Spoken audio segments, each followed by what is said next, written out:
Toastmasters and dear guests. How many of you like elephants? Most of us, the jumbo animal on this planet. I will not ask how many of you like lions. Whether you like it or not, lion likes us very much. Okay. So, I'm going to tell you a story. We know that lion, the king of jungle, despite even in his wildest dream, lion cannot defeat elephant because elephant is way stronger than lion, isn't it? Yes. So maybe you might have seen in a video or a YouTube clip, a stronger elephant is tied with a rope on a small pole, wooden pole. Don't you think the elephant can easily break out that rope, small rope? Only the thing is that his belief system is stopping to break the rope. Isn't it happening in our lives as well? Are we elephants? General thumb rule, silence is considered as yes, you are elephants. If you don't say no. Today we are going to break the limits, what is in our minds, and we will transcend to a life we wish to live. As we move on, kindly turn off your mobile phones to silent mode. If you do it, please give me thumbs up. Thank you. If you want to step out or step in, do so when you hear an applause. Clear? Kindly refrain speaking on 3 controversial topics such as sex, politics and religion because they are controversial. As we move on into the meeting, today we have a person during in her grade 5, she was not at all good in her studies. She thinks that that's the limitation of her. She also carried the same belief and it is injected by her relatives as well. Slowly, steadily, she has become a top achiever in grade 8. How did it happen? Is it happen overnight? No. It happened by practice. And she has broken the limitation which was stuck in her mind. I'm sure she is gonna teach the stuck elephant also, which is trying to come out from the rope, tight rope. She is none other than our president of our esteemed club, Toastmaster Amrith. Kaur. Can we have a big round of applause?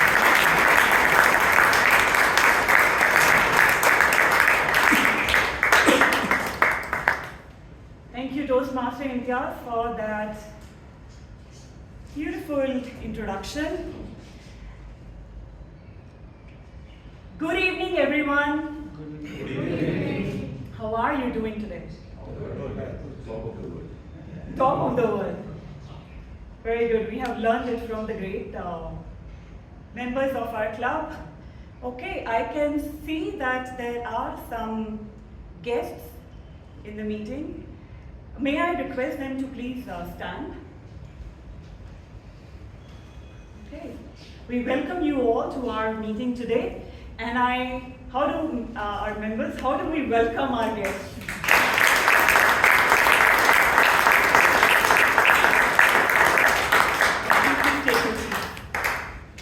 Before I forget, let me open meeting number 1518.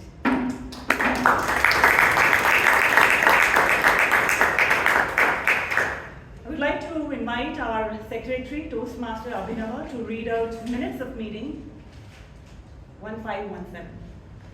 Please give a big round of applause.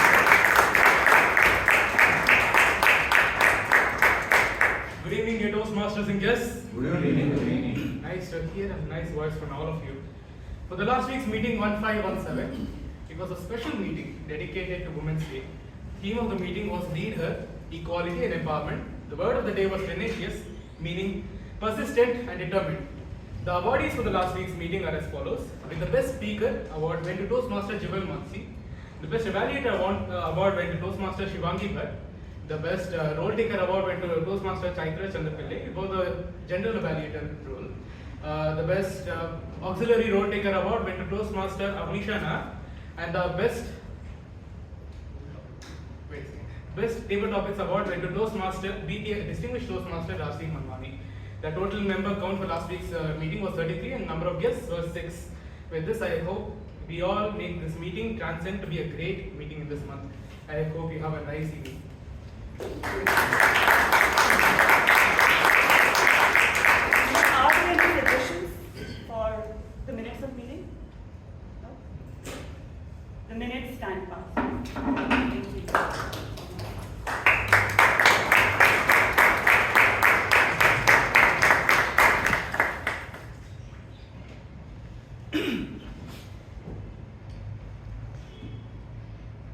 Now I want you to imagine that you are in a forest 1,000 years ago. There is a group of 6 hunters who are chasing a wild buffalo. You are one of them. Now you are unskilled and you have no experience in hunting. So you end up doing some mistake. And because of that, the buffalo escapes. And that day, all the hunters get back home without any food. This gets repeated over time. Initially, the other hunters, they laughed on you, they made fun of you, but slowly they started criticizing you. And then a time came when they ostracized you, which means you are alone in the jungle and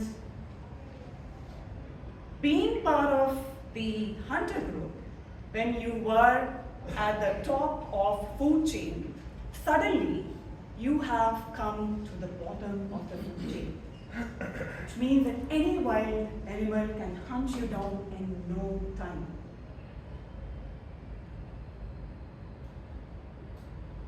That, my dear friends, is the genesis of limiting beliefs, the fear of rejection.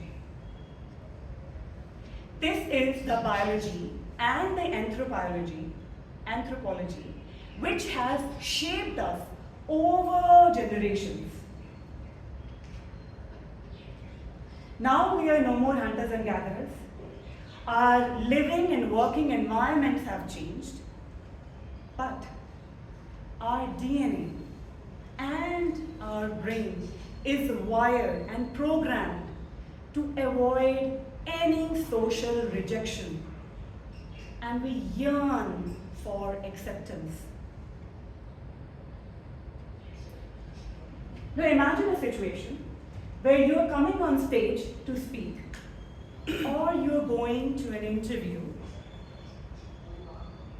At that point of time, you are thinking in your mind, what if I make a mistake? Just like I'm thinking right now. I will be judged by everyone. No one will accept me. I will not be part of any group after this. I have built the fear of rejection inside of me. At this point, the moment these thoughts start coming in my mind, my palms start sweating. My heart is racing at the speed of light. And this situation, this stage, feels like life and death. And the only thing that I want to do right now is to run away and sit in a safe place. This is the root cause of our limiting beliefs. Our primal instinct, our survival instinct, which only knows how to keep us safe. But we are also humans. We have dreams and aspirations. We want to feel alive. We want to feel joy and happiness. And that can come only when we overcome our fears. So next time, when you feel that you want to chase your dreams, or you want to stand on stage to speak, just take a step forward, face your fears, and accept your rejections. Once you do it again and again and again, as Toastmaster Imtiaz said, you practice it so much that it becomes part of you. That is when you can transcend yourself.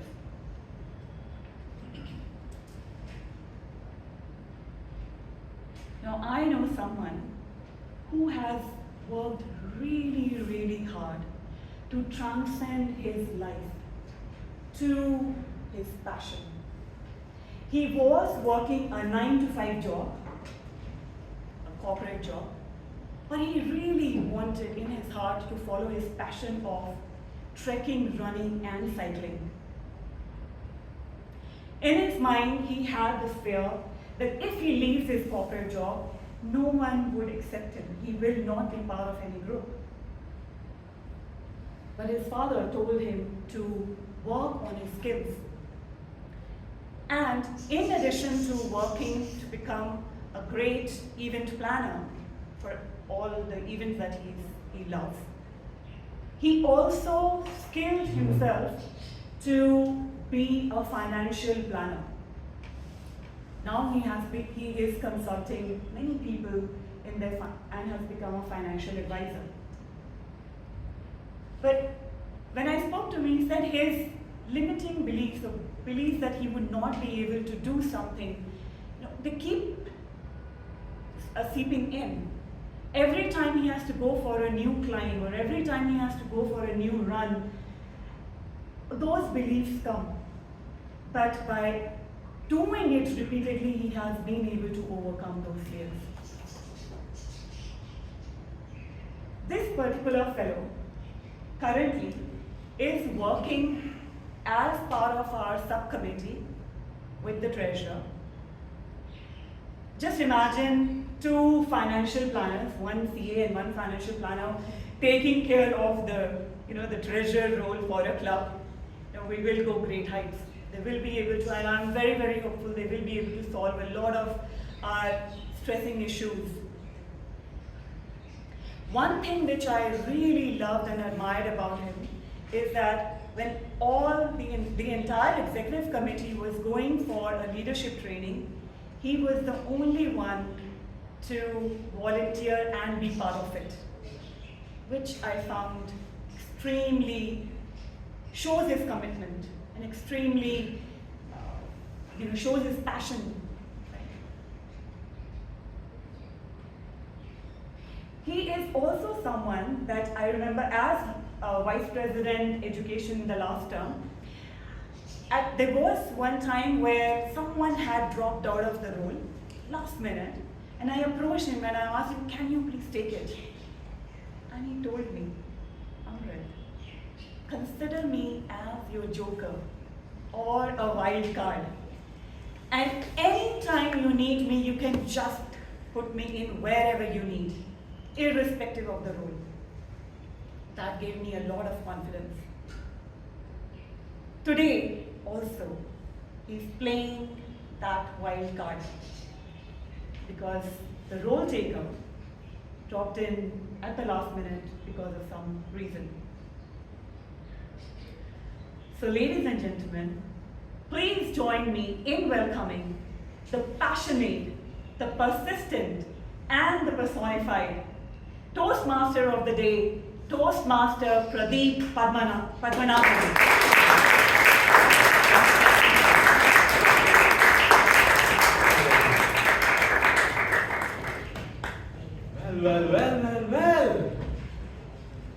give a hot second for our new joiners to settle in. Alrighty. All bright and bushy tailed, I suppose. If you didn't understand that, no worries, we'll catch up. Good. Ladies and gentlemen, welcome to a Friday evening. I'm not going to serve you drinks, but I am sure it will be an energetic one. Back in 1800s, somewhere in 1800s, I believe the first Olympics was held. Correct? It was in Greece. Everybody was running in the Olympics, and then there was this race called as the 1 mile race. For us who grew up in the metric system, it's 1.6 kilometers. There was a very hardened belief that nobody can cross this 1 mile mark in under 4 minutes. Imagine 1.6 kilometers in under 4 minutes. People said, not possible. Doctors said your heart will burst.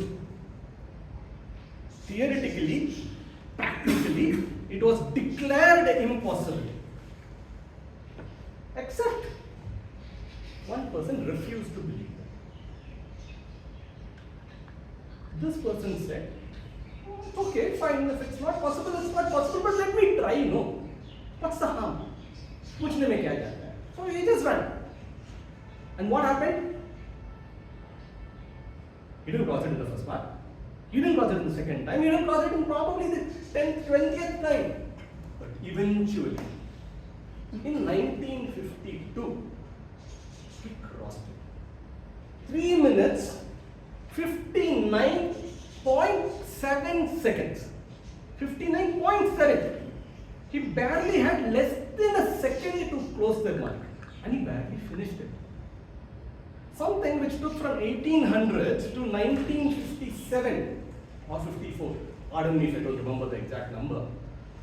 It took such a long time, and everybody said physically it is not possible. It took so much time, no? So others shouldn't be able to easily complete it. You know what? 46 days. I think one mandam is 45 days. One more day after that, somebody broke his record. In 3 minutes, 57 seconds, and something point. Like, what the hell? Pardon my French, but what? Somebody said it is impossible. Then one fellow did. Ladies and gentlemen, all it takes is one person to refuse to believe that something was impossible. And suddenly, when it is shown that it is possible, when your belief, when whatever was limiting your belief is broken, the improbable, the impossible becomes not just probable, but reality. That's what Roger Bannister proved in 1957. Going forward, it started to be called the Bannister effect, which meant your limiting beliefs are only in your head. If you believe that something can be broken, it most probably can. So go out and do it. This is what Bannister proved. And everybody after him said, yes, it's easy, we can do it. Now Roger Bannister did this in 1957 somewhere, right? But there was another person who had a different kind of a challenge. Roger Bannister had a physical challenge, crossing the a mile and 4 minutes. But there was another one, other kind of challenge, which a lot of people sitting in this room would face. The fear of public speaking. Can I go up on that stage and speak authoritatively? Can I capture an audience? Can I become that charismatic leader in my organization? A lot of people had this question. They didn't have an avenue to go and explore their capacity. Are they able to do this? So one person decided to create that avenue and said, you know what, let me have this club, a space where it's a safe space where people can come up and practice public speaking. This was never a stage to show off your public speaking.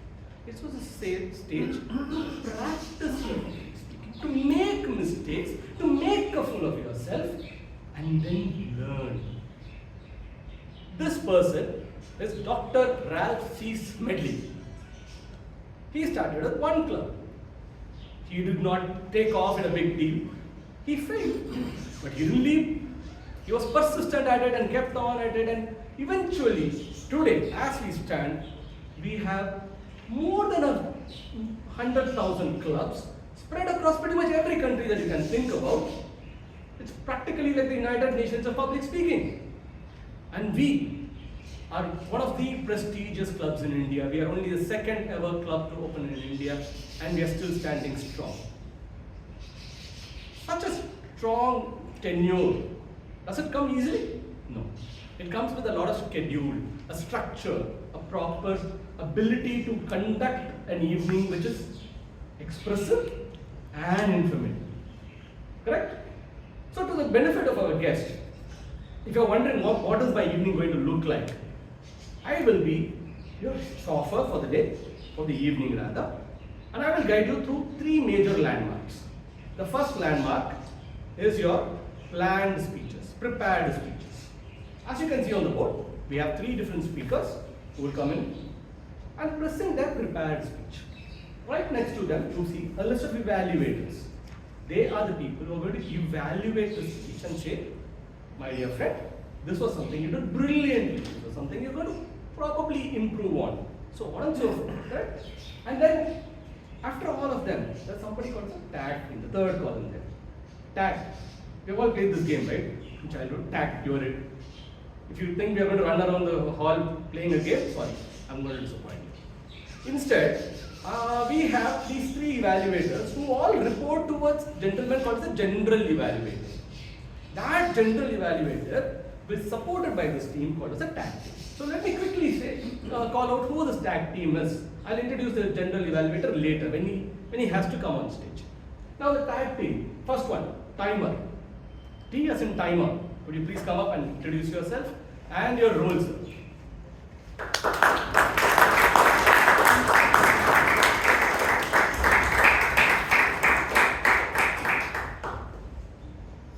In a product company, we value the value delivered most than the quantity we deliver. So, good evening, gentlemen, and my dear Toastmasters and fellow guests. I am Muralidhar Koppala. Today I am playing the timer. I will be keeping the time of the speakers, starting with the prepared speeches, and then followed by. So, for the prepared speeches, there will be a timing of 4 to 6 minutes and 5 to 7 minutes, as said, and then I will be showing a green card for the 4th minute, and then after that yellow card for the 5th minute, and then the red card for the final limit of the time.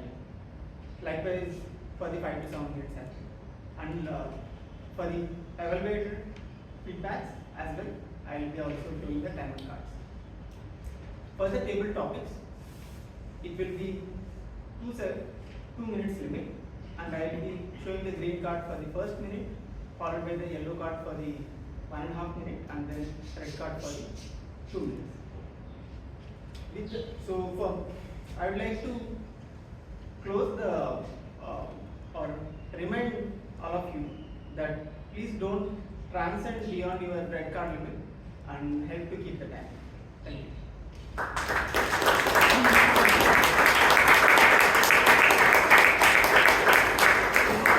Thank you, Master Muralidhar, for introducing what the timer role is. Next up, we have our R counter.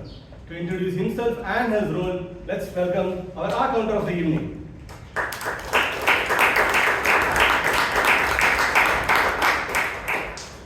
Good evening, fellow Toastmasters and guests. I'm Vineet. I work as a platform engineer at ResMed. Other than my job, I'm into triathlon and high rocks. As R counter, I would be keeping note of filler words and clutch words. When I say filler words, words like so, you know, those kind of words which you add into speech. At the end of the meeting, I will be sharing my report with you all. Over to you, TMOD. Thank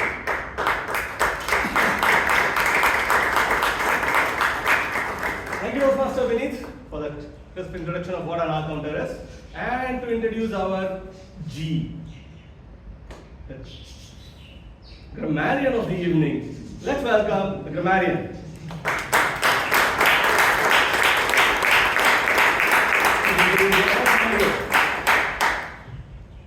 Good evening, fellow Toastmasters and dear guests. Good evening. I am Rashi Parvata as the grammarian for today. I have two major roles. First is to introduce the word of the day, which is transcend. It means to rise above or go beyond your limits. To use it in a simple sentence, Toastmasters helps you transcend your fear of stage or your fear of speaking in front of the audience. And my second role is to note the good and the not so good usage of the English language throughout the meeting. So I will keep a record of that and submit my report at the end of the meeting. Back to the video.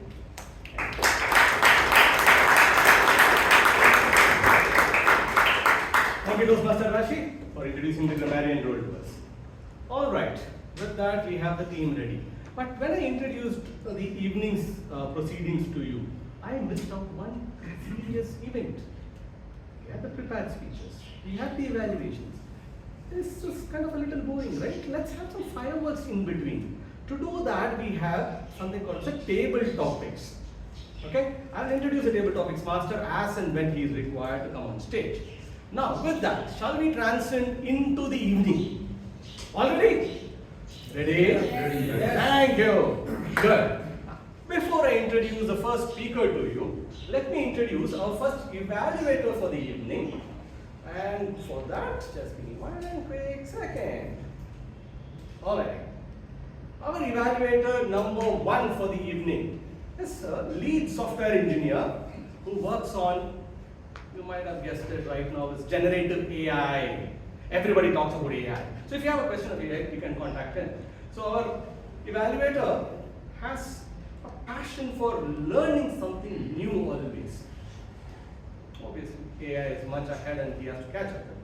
So he likes to learn a lot.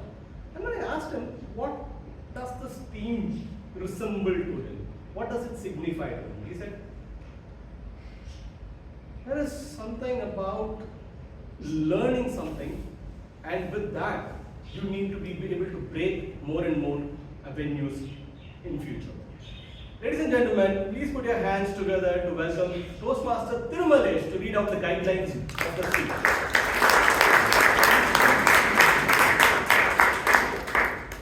Good evening, fellow Toastmasters and guests. Good evening. The speaker is attempting the part. The presentation must be level 1.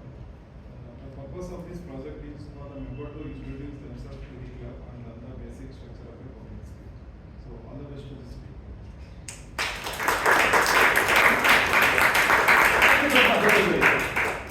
Alright, next up we have an icebreaker speech. What is this icebreaker? You will see.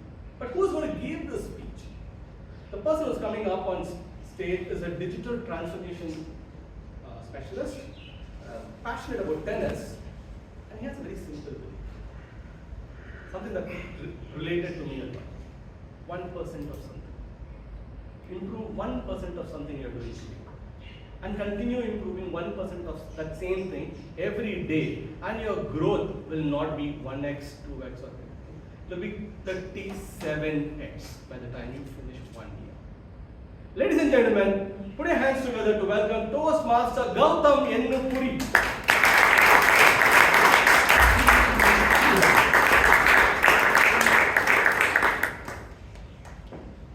Raise your hands if you were a baby on the day that you were born.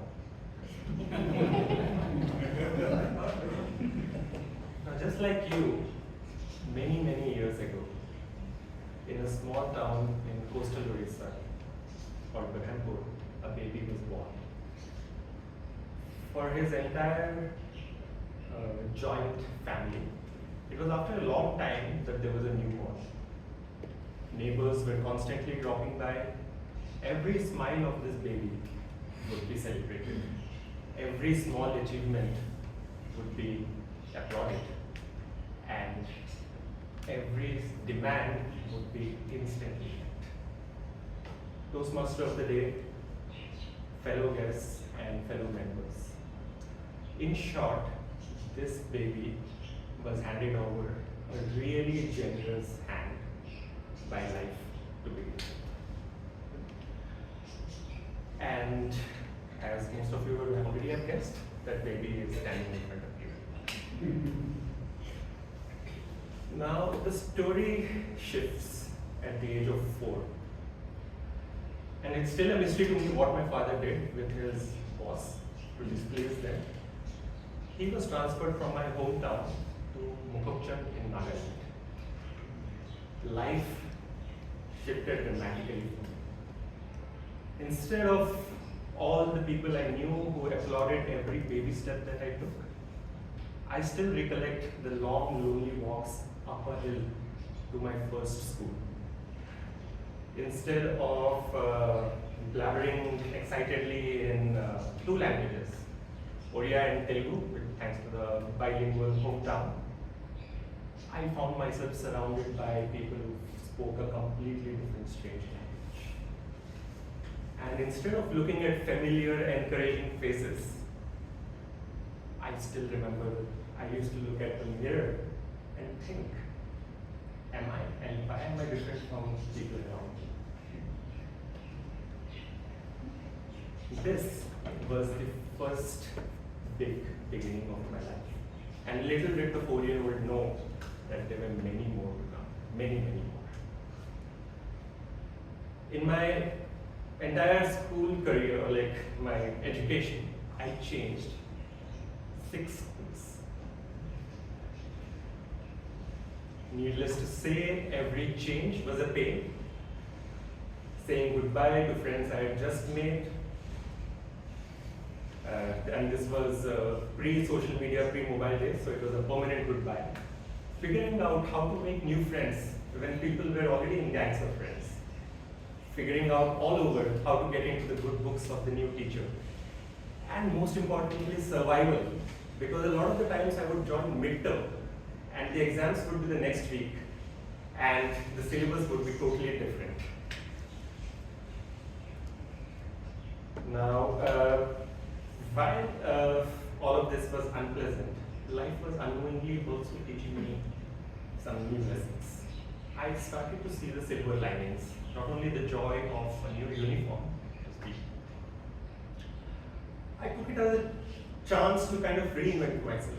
While in the old school, I was the studious type. In the new one, I was someone who was really interested in sports. While in the old school, I was selfish. In the new school, I would have a photocopy of my homework even before anyone asked for it. My friends, even in my professional career, somehow the strange relationship with the number 6 continued. Changed 6 jobs in my overall career, while my people proudly announce themselves as professional developers, professional accountants. I am sometimes tempted to announce myself as a professional beginner. And if this isn't strange enough, this strange affair with the number 6 even continued in my personal life. Went through 6 relationships, some transcending into situationship, some becoming ghosting, and some became complicated before the proverbial 7th time lucky, somebody finally agreed to marry. It was the year 2020, the whole world seemed to be coming to an end, and I was having probably one of the best years of my life. Married to probably the best person that I could hope for, and taking up a new job in Switzerland. And this brings us to the present chapter of the story. It was about a year and a half ago. It was a picture perfect Monday morning. I was going to work in a bicycle, wearing my best suit, and riding along the river Rhine. Suddenly, a thought struck me.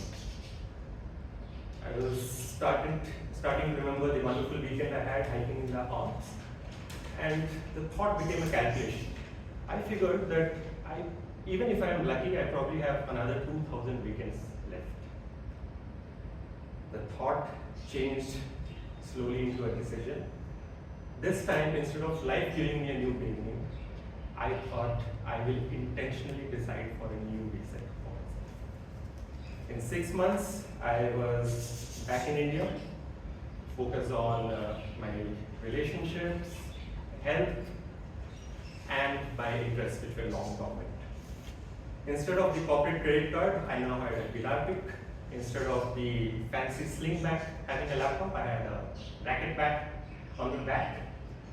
And instead of metrics of projects or cost reduction targets or sales targets, I now monitor my own VO2 max and heart rates, and I have my own fat percentage targets. Looking back at life, through all these changes, there is one lesson that life has been teaching me again and again and again. And that's the lesson, standing today on the stage, butterfly in the stomach, red card staring at me. I still have a familiar feeling from this lesson, the joy of being more. Thank you.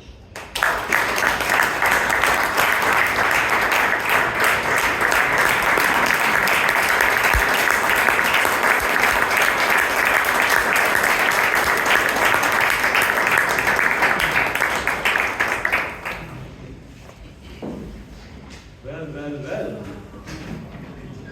They said lucky number 7. Truly lucky, I guess. We'll have to connect with the Alps trails for that. Thank you, Toastmaster Goutam, for introducing you to the club. And for the guest, if you're wondering why did everybody give him a standing ovation, I said he's giving an icebreaker speech. An icebreaker is the first ever speech that you deliver on a Toastmaster stage. And as we all know, how difficult it is to do that first thing ever. Once you're past that first mark, things become easier. But that first one is always a challenge. And we want to acknowledge that. Alright, good. Acknowledging that and moving on to the next speaker.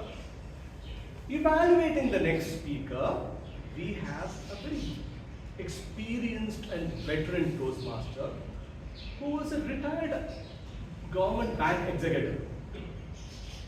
I asked him what is his passion. He said, I like interacting with people of substance. That second part of the sentence caught me. Of substance. And he said, when life gives you an opportunity, don't just stare at the suitcase. Pick it up and start walking. Make a journey of it. Ladies and gentlemen, please join me in welcoming Toastmaster Richard to give the evaluation criteria for our next speaker. Toastmaster Richard.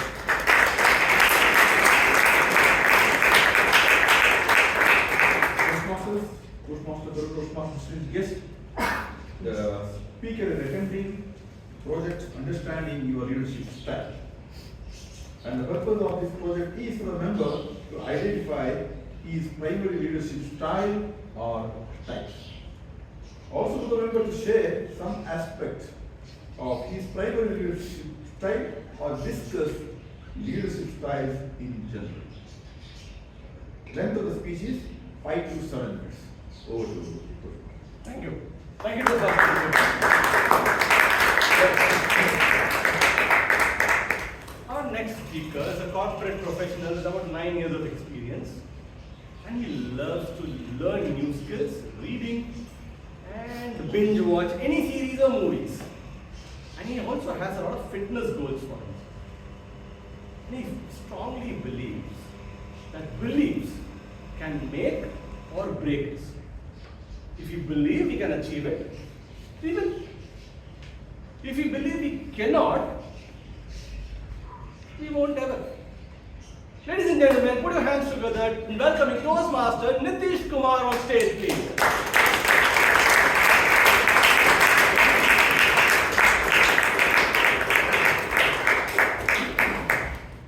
Thank you, Toastmaster of the day. Am I audible? Yes. A very warm good evening to all of you. Good evening. Let me tell you a small story. July 1944, Burma, which is now known as Myanmar. In front of thousands of soldiers, there was one man standing, and he screamed at the top of his voice and said, "Tum mujhe khoon do, main tumhe azadi dunga. Give me blood, and I shall give you freedom." That was Netaji Subhash Chandra Bose. And that was not just a small slogan. That slogan inspired hundreds and thousands to believe on a vision that was larger than themselves. I was a child when I read this story, and I was curious, how can someone inspire so many people to sacrifice their lives? Well, I didn't know the answer to that question, but that question remained with me for some time. Over the years, I read about many individuals who in their life inspired so many people, from hundreds, thousands to millions.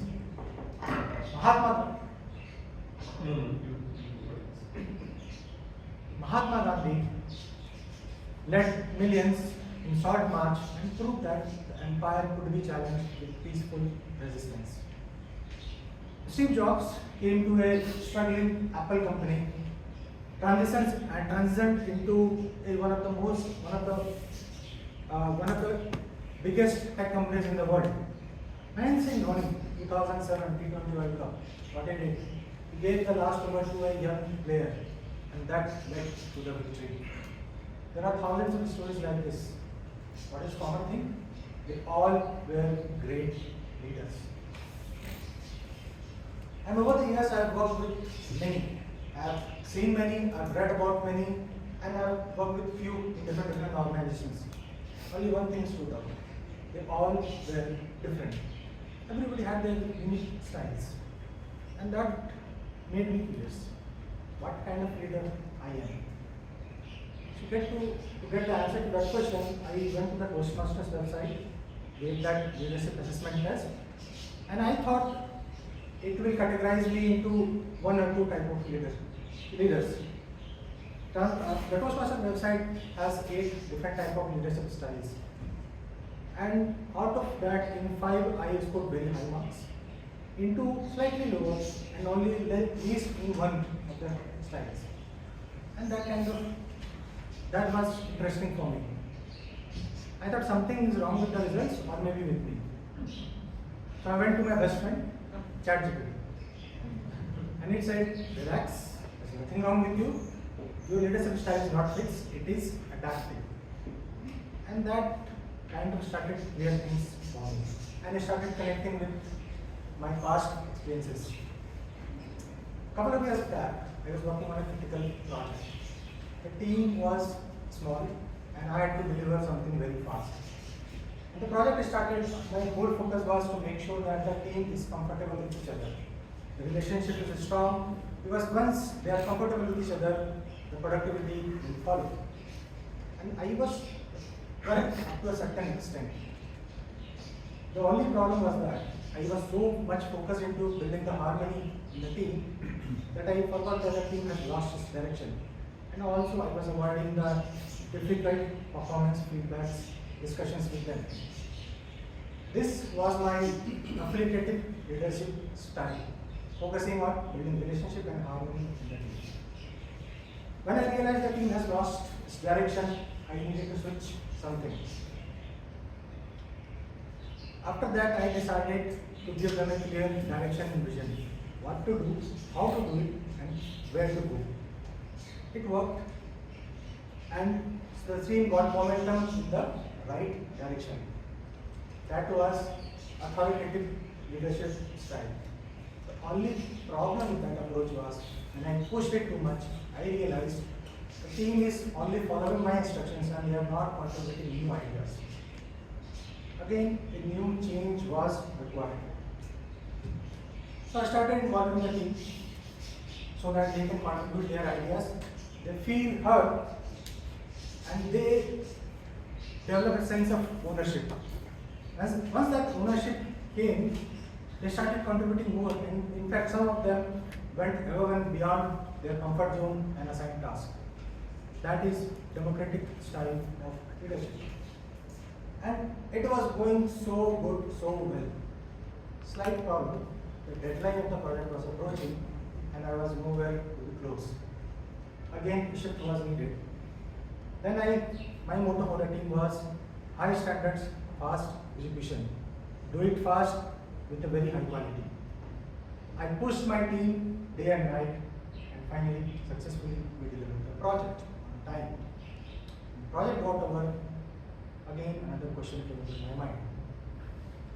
If the project comes again, similar projects comes again, shall I keep doing the same thing or shall I focus on something better?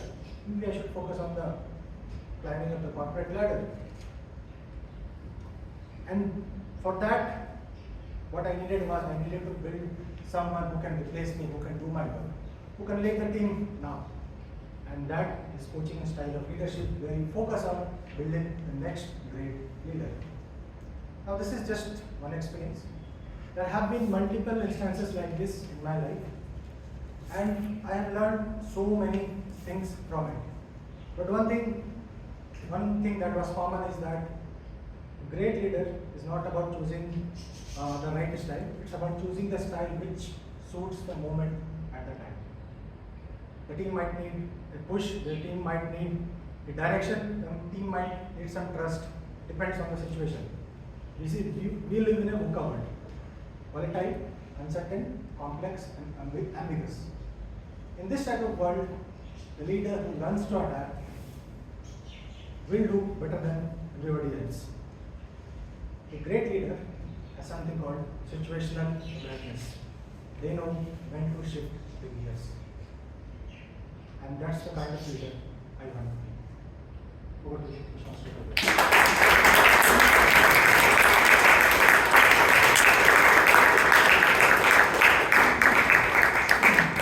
A lovely quick lesson on types of leaderships and what kind of a leader he wants to be. Toastmaster Nitesh, thank you for that. All right, with that we move on to the third and the last prepared speech of the evening. To evaluate this speech, we have somebody in our club. Now I have to introduce everybody. This man, unfortunately or fortunately, needs no introduction at all. He is passionately a teacher by profession. And he just says humbly that I'm a teacher. Well, make no mistake when he says he's a teacher. He is not a simple teacher at all. He is Christ University's jewel. He's a gem of the professors there. Okay, I'm told that it's probably not Christ University. You're missing it. That's what happens when you're unprepared about it. Well, so ladies and gentlemen, when I asked him about breaking limits, there are breaking limiting beliefs. He said, don't take too long, break them fast. That's what he believes about any limiting beliefs. Just break them fast and move on. Ladies and gentlemen, put your hands together to welcome DTM Rajdeep Manwani to read out the guidelines from the last week.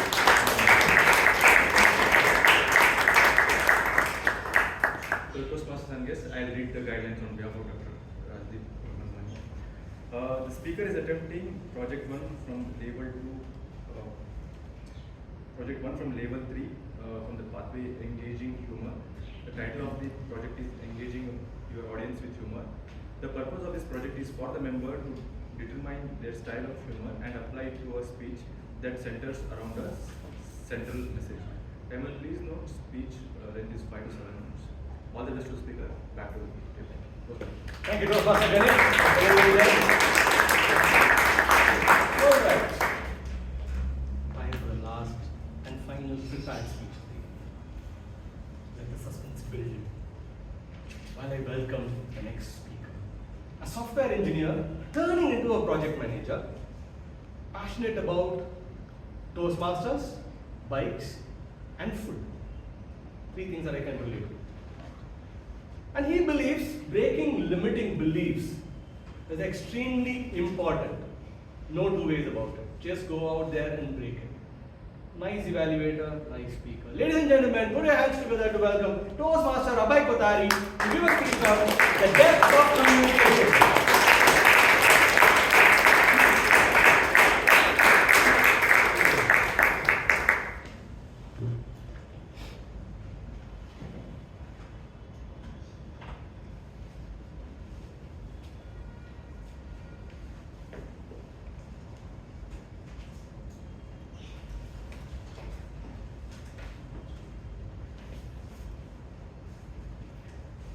When I was very young, I remember that once a month we used to call my aunt who lived in the United States. And at that time, ISD calls were at about 50 or 70 rupees a minute or something like that. I don't remember. But I remember that a sense of urgency was displayed, and we were all very excited to speak to my aunt. And as the phone would ring, my mom would, "Hello Kavita, how are you? Yeah, I'm fine. How's Sanjay? How's Anusha? How's everybody else? Yes, everybody is doing fine. How's everybody at your end?" And then the phone would go on to my dad. My dad would, "Hello, yeah, how are you? Yeah, everything is fine. Yeah. How is Sanjay? Yeah, everything is good." And then the phone would come to me, "Hello auntie, how are you? What are you bringing me next time when you come to India? Will you get me chocolates? Okay, what time is it then? Yeah, it's 8:30 in the morning." And as I kept the phone down, I would ask my mother one question. How is it 8:30 in America and how is it 10 p.m. over here? My mother would try to explain, but I would never get the point. But regardless of all this, the phone call, the excitement always showed us that the communication was alive. It was a time of letters and phone calls. And I used to write letters to my aunt as soon as I got into the habit of letter writing. Some letters like this one here. And the response that we used to get would take about a month's time. And I would be extremely excited, waiting for an envelope, trying to, open it and see what my aunt has written inside. It would be the same thing that we spoke over phone, but some photographs would be added. And it was really exciting. How many of you remember that time waiting for letters? Did you think that communication was alive back then? Yeah, alright. Then came the era of computers. Now, the letters turned into emails. Long emails with nothing but text, the same content we used to speak over the phone, now on email. Phone calls were still there, but they were at almost the same frequency. And slowly and surely, these things came into our life. Do you remember these? This is my first phone, by the way. Okay. And we used to have something called as SMS lingo. Now, let me see if you can remember SMS lingo.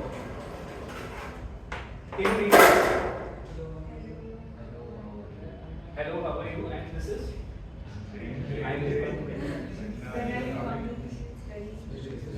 Okay. Now, how many of you send SMSs these days? But the lingo still remained, hasn't it? 160 characters, and this is how we could type, but that still has continued. Now, these were still okay, communication was still alive, it was still personal. You could still get a HBD or a GM from somebody in the morning or in the evening. And we used to go to cyber cafes to check our emails maybe once in a month or something, and some people used to visit for some other purposes, that's not. And after that, and even during those times, we used to get maybe some cards like this. Do you remember cards like this? Mm-hmm. Yeah. This was a card given to me by my sister, and I think she was maybe 8-9 years old with an old photograph of us. So this was something really nice. And I thought that communication was still alive, and we were still communicating the way we were meant to communicate. But then these things came into our life. You know what this is, right? Of course. Anyone who doesn't know this? Doctor has it? Pain somewhere. Pardon? It's a pain. Okay, yeah. And we started the era of likes. Likes were in our gossips. They were at our tea time, and news flowed, fake news flowed. And the era of instant messaging apps arrived, Instagram arrived. Now, here is the thing that I really find funny about all these things.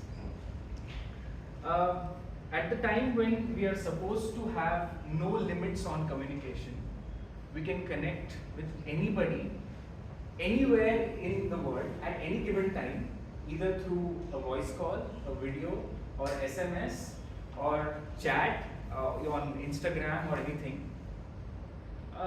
We seem to have somehow lost the personal touch, right? Now, the only persons calling you these days, especially regularly, are people, sir, I am at this road, how to come to your house for delivery? Or, sir, do you need a loan? I am giving an interest-free loan. How do you want it? Or, sir, I have a lifetime free credit card. Do you want it? That's all. Nobody is writing you SMSs and emails. The only emails that you have is, your Amazon order has been confirmed. Your Amazon order has been shipped. Your Amazon order is now out for delivery. Your Amazon order is now cancelled for no reason. Your refund will never get initiated and you will never receive the refund. These are the emails that you get. In the SMS, click here to buy plots at Kanakpura. Click here for a free credit card. Click here to do this, do that, and lose your money. 25 rupees debited for Ramu Chaiwala. 50 rupees debited for something, I don't know what it is. And TRI sometimes sends messages. Be aware of digital arrests. Okay? And then these are the people who actually gave out our numbers to everybody. And now they're sending us spam alert. Airtel sends spam warning. Have you seen that? Communication, my friends, has declined. And when you go to office, I usually see a message from my boss. GM, go to Mars. GA, go away, it's after lunch. And GE, go and never ever return. Nobody takes the trouble to write good morning, good evening, good afternoon. It's such simple things. And there is no restriction. You have no character restrictions on SMS or anything like that. And then the furthermore interesting thing. Now, also I remember the only person apart from all these people who give you calls is our VP. He calls for roles. And our VP membership, he posts a nice a group of people who have newly joined our club. And what happens after that? Nobody says welcome to the new members, nothing.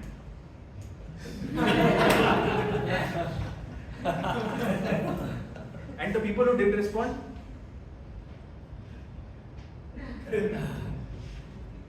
Reactions, only reactions.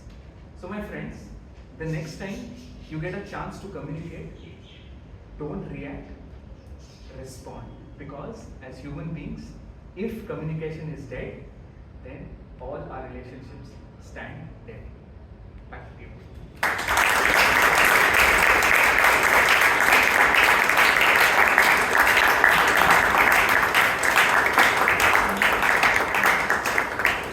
What a lovely message packed in there. Don't react, respond. Between all the amazing orders and everything else, amazingly delivered. Lovely. Did you all enjoy the speeches? Yes. Nice. Now is the time to vote for the best speech.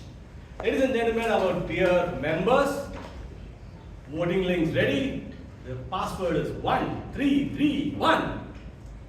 1331.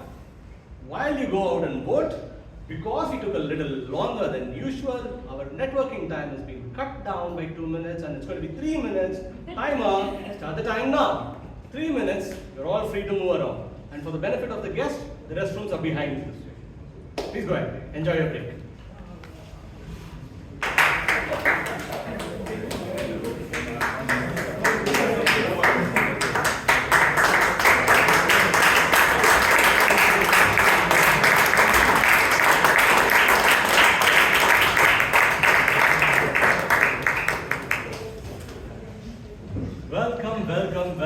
Welcome back to the second innings of this evening's proceedings of Toastmasters. I hope all of you have got a chance to meet your favorite Toastmasters, your favorite guests, and said hi, hello. Did you all speak to each other? How many of you found somebody new to speak to? Good. So any guest here got somebody new to speak to? Hi. You can raise a quick show of hands. You speak to anybody new? Yeah. You want to speak with somebody? Good. So when you walked up, this is for any guest, right? Not just in this forum. Could be outside also. When you walked up to somebody and started speaking something, how did you feel? When you were speaking to somebody new, right? There's a little bit of apprehension of, oh, what will this person think of? Especially if this person is somebody who we don't know or somebody who we know as higher up in the official ladder or something like that. To help with all of that, we have a small session called as table topics. This topic is small, but the band of it is very high. Ladies and gentlemen, put your hands together as we welcome the table topics master of the evening, who's a program manager with a famous automotive R&D company. He doesn't want to reveal the company name, that's a secret. He's passionate about music, cricket, and traveling. And he believes that there are beliefs which need to be respected when they strengthen your values. If a belief strengthens your value, respect that. And if something challenges or limits your growth, you challenge that belief. Don't let that belief take over you. Instead, you challenge it. Ladies and gentlemen, put your hands together to welcome Toastmaster Muralidhar.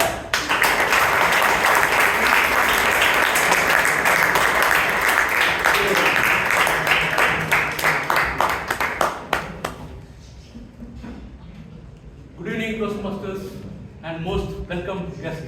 Good evening. Good evening. This session is the most exciting session. It's called Table Topics. For the benefit of guests, this is mostly impromptu speaking. When I call a person and I give a topic, he comes and speaks. Timer, please note, the timing is 1 minute and 15 seconds. So without wasting time, I will go to the table topics. Are you all ready? Yep. Yes.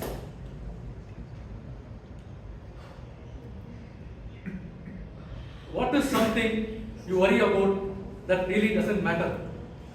What is something you worry about that really doesn't matter? Toastmaster Ganesh Pai. Oh.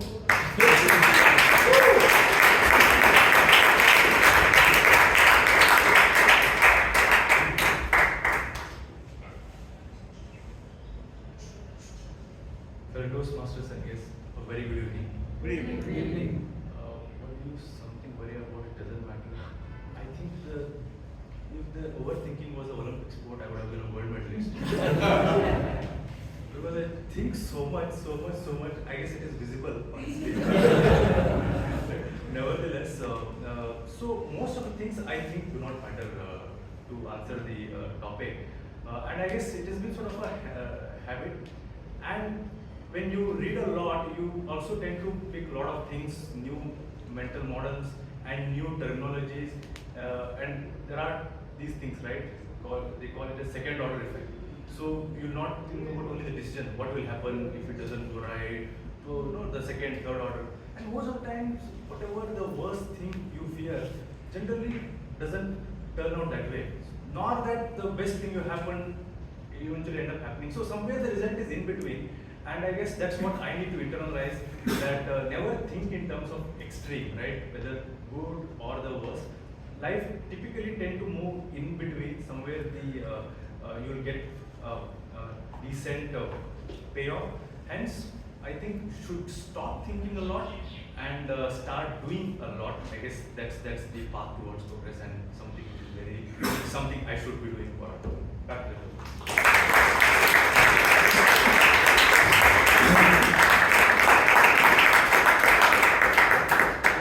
Definitely all things overheats the brain. What is the funniest way you have embarrassed yourself? Toastmaster Suraj. What is the funniest way you have embarrassed yourself?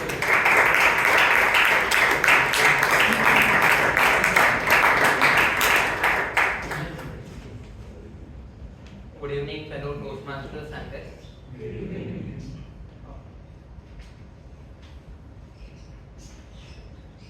There have been instances that I have embarrassed myself. initially it is the public speaking.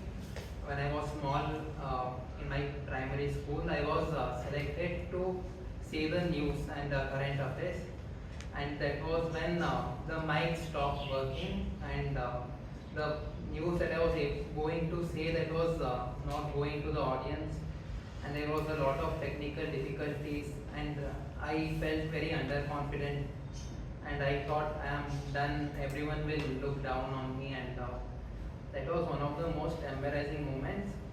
But somehow we have to transcend from that moment and move towards a better approach towards life, and Toastmasters Club will help me providing that platform through which I can improve my communication skills.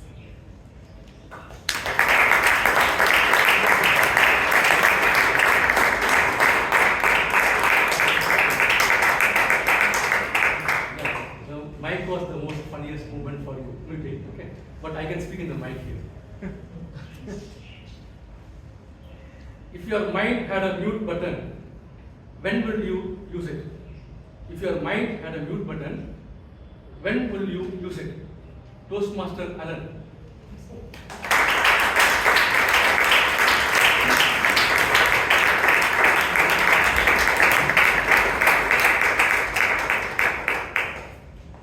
I don't know if Muralidharan knows me really well, but because I talk more than I need to, so I think almost all the time, so I have, my wife is someone who keeps very silent, and I used to always, think that, oh, I speak a lot, so I'll be able to interact better with people, and she's very quiet and it may not, work.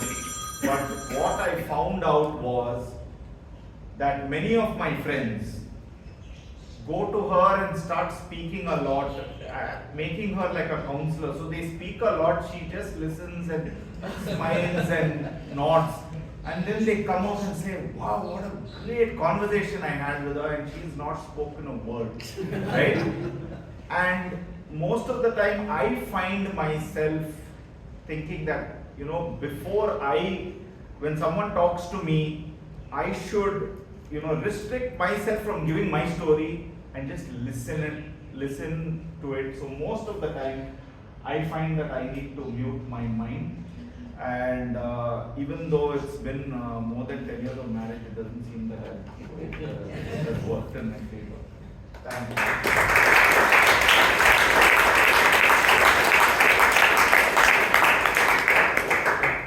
Listening is one of the greatest skills, better than muting it. Yeah?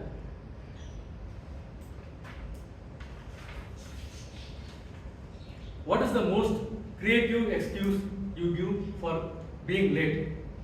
What is the most creative excuse you gave for being late? Toastmaster Chandrasekhar.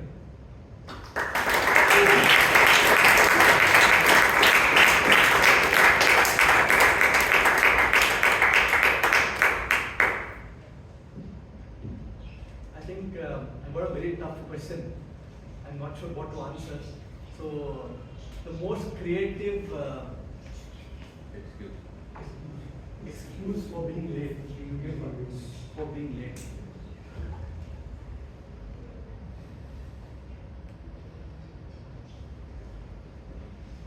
I generally don't I don't give excuses, but I think in case I had to tell something, maybe I think I'll create something now. For a movie, I think I went late, and what I said was the boss, my manager made me work a lot, and it was not supposed to happen, the review, but my manager called me and asked some extra questions which was not anticipated. He was not supposed to come that day, but he came, he had the review, and hence it got late.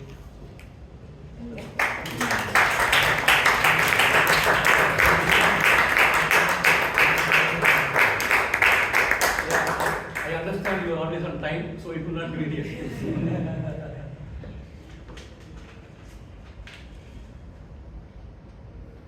something you thought would make you happy but didn't? What is something you thought would make you happy but didn't? DTM Vijayanand.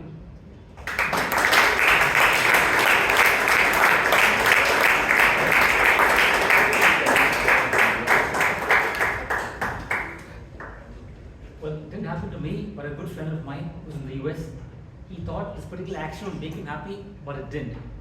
Fellow Toastmasters and guests. This gentleman, he was really annoyed with his son because his son kept lying. So he bought a robot which had a lie detector. And every time a person lied, the robot would slap the person. So he wanted to confront his son and asked him, today, school asked, where were you? The son replied, at school. The robot slapped the son. Okay, tell me the truth, where were you? Okay, I was at my friend's house. The robot didn't slap the son. What were you doing in the friend's house? I was watching a movie. The robot didn't slap the son. Which movie are you watching? Kung Fu Panda. The robot slapped the son again. Okay. Hurting the son said, I was watching an erotic movie. Again, the robot kept quiet. The father replied, at your age, I didn't even know the meaning of erotic movie. The robot slapped the father. The mother came in and said, see, it's just like you. It's your son. The robot slapped the mother. This is what happens. You got to know when to keep quiet and not put your foot in your mouth.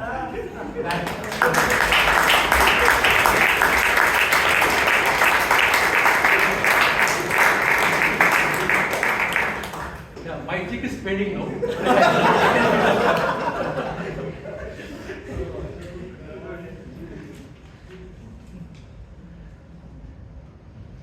What lie you tell on a Monday morning?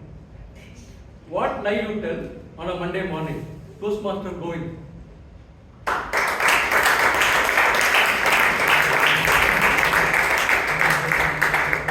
Good evening, everyone. Good evening. What I can say about the lie which I can say on Monday morning is like I slept late or I partied last night and woke up late. But that is always the truth. So I try to find an excuse in a different way. I say, okay, I was working late. Then my manager says, how this can happen? You on a Sunday, how you can work? Then I remind him, our client is Israel. Okay. So, and they are 3.5 hours behind us. And their work starts from Sunday to Thursday. So, Sunday I get extra time to get in touch with the doubts or the clarification which I need from the client. So, I always Sunday late night working. Although I am not going to convince him, but I think I have convinced my teammates about the same. I am still trying my best that one day this will become truth and my manager will agree to me that, okay, I was always working on Sunday.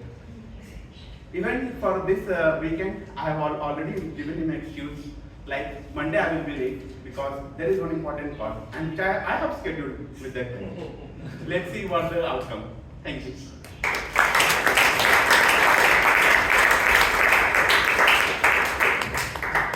Yeah, maybe in your calendar, Sunday is the Monday.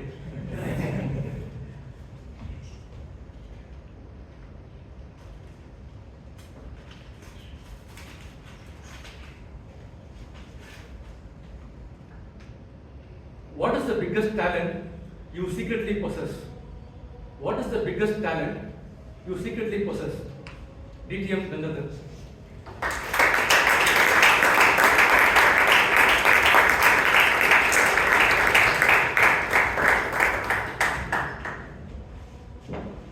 Good evening to all Toastmasters and guests present here.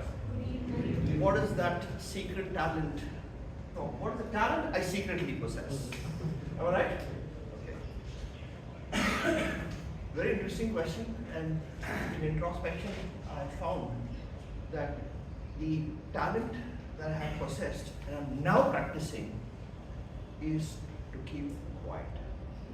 And when I have moved into the meditation practices, it is so damn convenient to do that. Because you don't want to get into a situation, a discussion, you close your eyes and you say, I'm meditating. And I really mean it, because you can meditate anytime you feel like. It could be in a metro train, it could be at home, even when you're eating your food, you just sit quietly and say, I'm trying to enjoy what I'm trying to eat.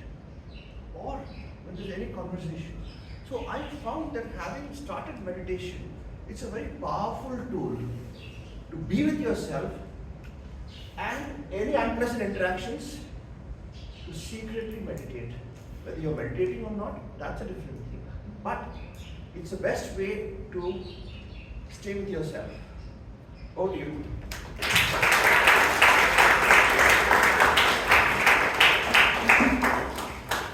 Yeah, this was a meditative speech. I could listen to the bird sounds and the fan sound. That would even hear me. What would your autobiography be called if you are brutally honest? What would your autobiography be called if you are brutally honest? Toastmaster Basha.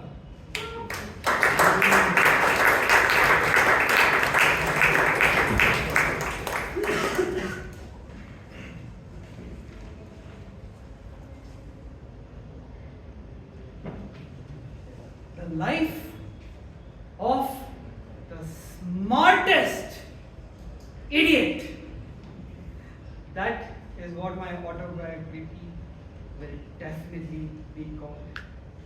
Because on Monday evening, after a hard day of work, I go out for drinks with my colleagues and we discuss about the most complex topics, about how rockets work, about quantum physics, about quantum tunneling.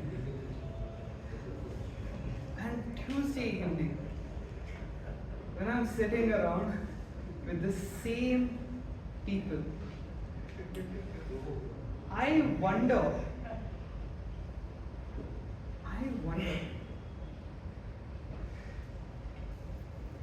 do ants have a sense of taste? Because I've never seen ants around spicy food, but they're always around sugary food. So do they have a sense of taste? So this is the duality of myself, and that is why I am sure if I had a biography, it would be the life of the smartest idiot, because I can transcend both the smartest of the smart and the dumbest of the dumb. Over to you, tabletop master.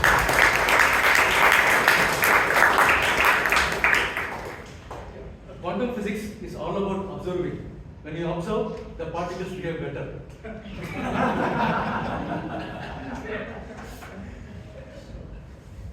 What is one small habit that improved your life? What is one small habit that improved your life? DTM Robinson, sir.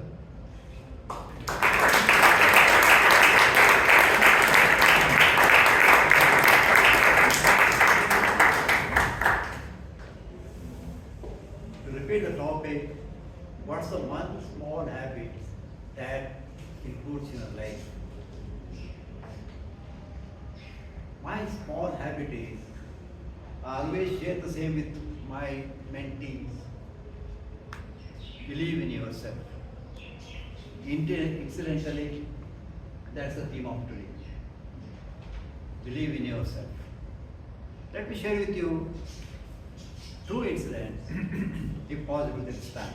If you don't. One, believe in yourself. Long back, I had purchased an LIC policy when my granddaughter was 1 year old as a gift for her. And recently it came for government, she attained 8 years. But at the moment she is in Sydney. And the LIC, to release the fund, they said there must be a bank account in India and she must have an Aadhaar card, PAN card. Both are not available. But I believed in myself. It was possible to get the bank account yesterday and the money was raised. She had to go to a bank there and another bank here, both coordinated, and I believed it. I told her we can do it. Without she having her Aadhaar card or PAN card, they because she is still not earning. Still student to student. But I always have the belief in myself. Everything is possible, and that's the theme of today, and it happened as well. Thank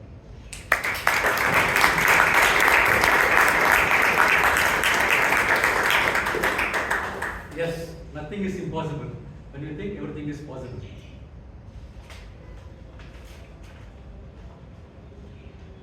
What is the tradition in your family you cherish? What is the tradition in your family you cherish? Toastmaster Guru Prasad.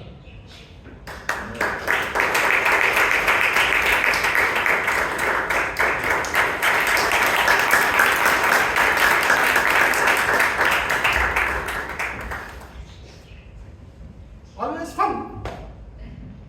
So, fun is an element where if we meet, we require.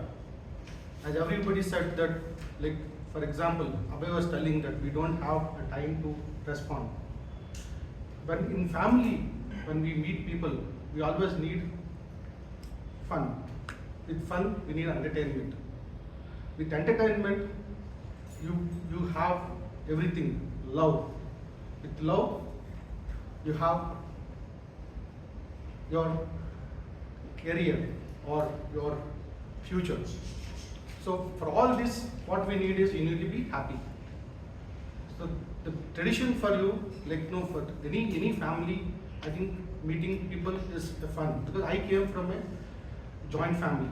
I know that for every festival, say for example, Ugadi is coming, all the family members used to come, celebrate, have that pickle and enjoy the entire day, watching movies, talking each other. There's a fun. Today, when I came here to Bangalore, like I celebrate my festivals with my friends. So, and now, today, last 10 years, for me the family, extended family is Toastmasters. Where I come here, I celebrate. So, for all this, the fun is the main thing. And once you have fun, everything is there. And happiness is also there. Thank you very much.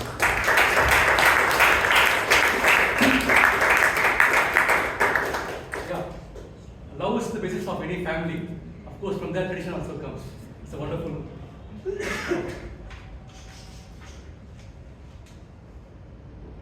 What one thing that helps you stay positive? What one thing that helps you stay positive? Toastmaster Bharat Rao.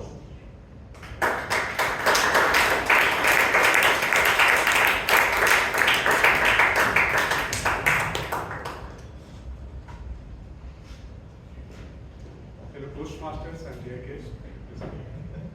What one thing that is positive? What one thing that helps you stay positive? Temperance, calmness, and then focus, and then be alert, and then so things make you positive if you are having all these qualities in your life. And for me to be more positive, I need a small room, basket of fruits, and some books, reading books, books related to from famous Kannada movements, and then Hindi, and little bit of music that makes me a positive person. Thank you.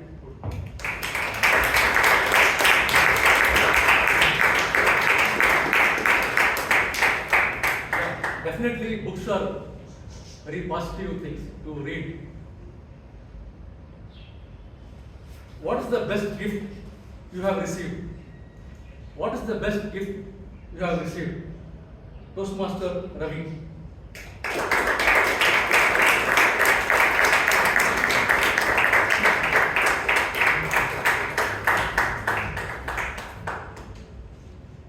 So good evening everyone. Good evening. So best gift I received is patience. Let me share a scenario which happens regularly to me. When I book Rapido, the same things happen. The first scenario is the person looks very old, not able to handle how to ride a bike also. And I got the ride, hoping he will drop me alive. And then he started writing, he started talking in English, but he didn't look like that. He started telling stories. I worked almost in every part of India. I'm a lorry driver. Now I am riding a bike for my income. And his English was very fluent and good. So, after hearing this,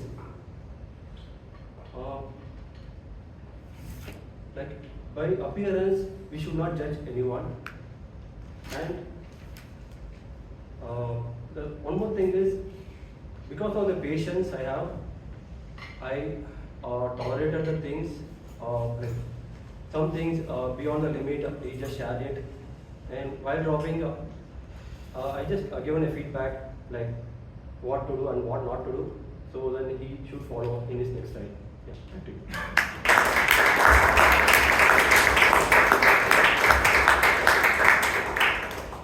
Yeah, if you have patience, definitely you can win over the world. What is something that inspires you? What is something that inspires you? Toastmaster Naveen.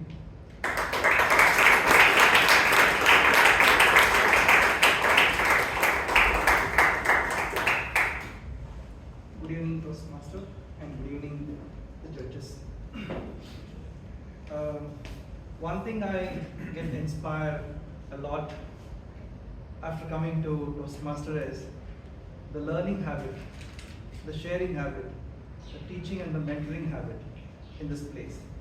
I feel Toastmaster is a very fertile place for those who want to learn and achieve something. I felt after coming here, a lot of youngsters speaking much better than what I'm talking now. I felt I'm very late. I've arrived at this place. Though I was guided to come here much early from my friend, from a mentor of mine. Every day when I come here, I get to hear a lot of ice-breaking sessions, prepared speech, and so many things. Everyone, come with so much of energy, so much of sharing and caring here. So this 2 hours, how it disappears, I never realized.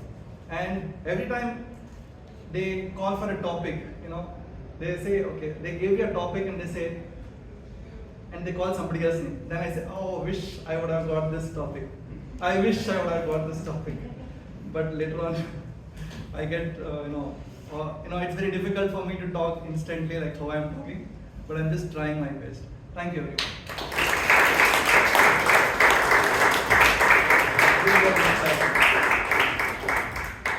Yeah, that's a really inspiring. Yeah, Toastmaster always inspires. Even for me, when my boss calls, I go and give a tabletop speech. Over to you, TMOD. With this, we come to the end of this table topics.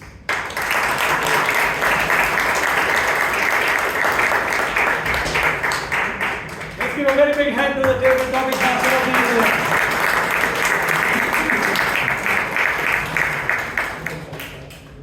I know there's much to discuss, but there is very short time, right?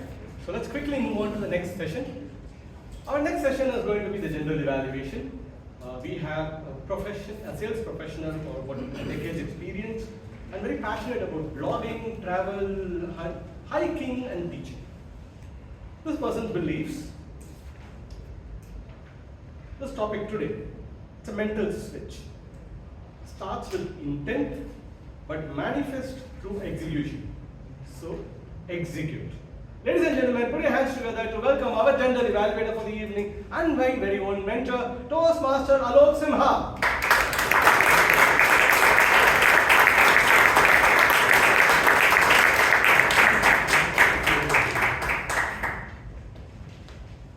Good evening, everyone.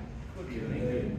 I think I personally connect a lot with this particular theme of breaking limiting beliefs. I believe that's what really happens to me every day in my profession as well. Every time I have to pick up my phone and call, do that particular cold call to probably approach a person who I've never talked to before.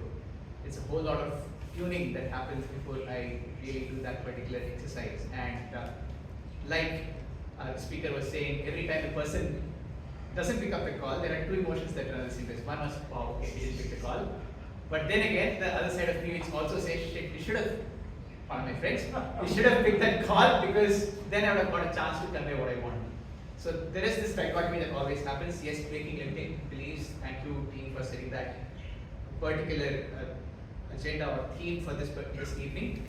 Now moving on, Imtiaz is not there, but he's requested for feedback, which we'll do. He started the meeting on time. I felt the elephant-lion analogy was a great hook to start the meeting. When he said lion, I was wondering if he was talking about me, but that was not the case. He was talking about the lion. And then the introduction to our president.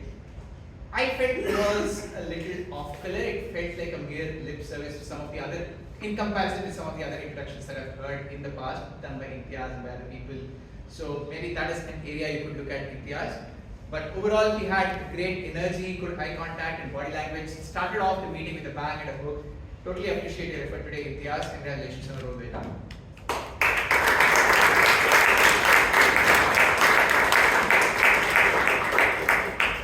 Abhinava, I always like your presence and energy that you bring to the minutes of the meeting. In this day and age, memorizing all the data points that you need to deliver the MOM, that's a skill in itself. So keep that going. If the word of the day, transcend, I believe that it was not appropriately used when you used transcend. So maybe you could work on that. Just have the right usages in place when it comes to the word of the day. That's the only piece of feedback that I have for you.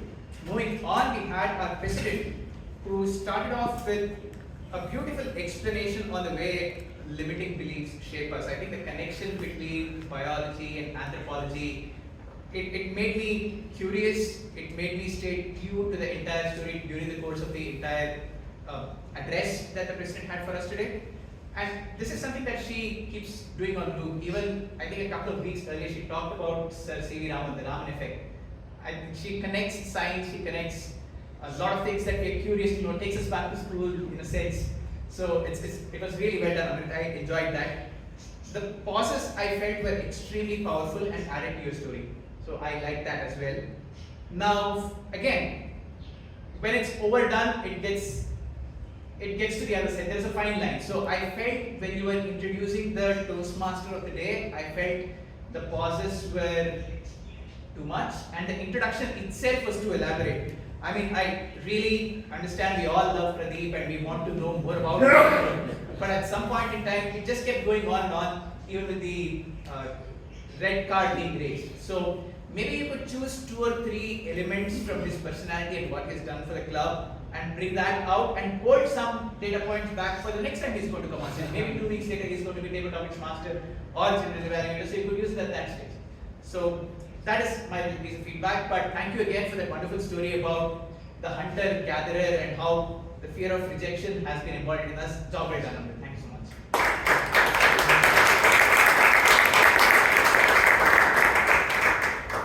Moving on, we had our TMOD Pradeep, who was extremly aptly dressed. First of all, thank you for taking up the role at the last moment and sending us that Google form. It's a new way of collecting information about how we want to introduce speakers. So, I mean, if you were the TMOD, the designated TMOD, I would have expected a call from you and I would have expected you to call everyone and talk to them because that's one opportunity we get to talk to people. But since you're taking up the role at the last time, I totally appreciate this, for want of a better word, shortcut innovation that you had to collect inputs about everyone and then present it to us. Well done. You are aptly dressed. Like you've always discussed, Pradeep, you come here with a lot of energy, your eye contact, voice modulation, everything is on point. And this is your strength, not the prepared aspect of it, but the way you come, spontaneous, delivering your speech. I think that is your strength and you have stuck to it.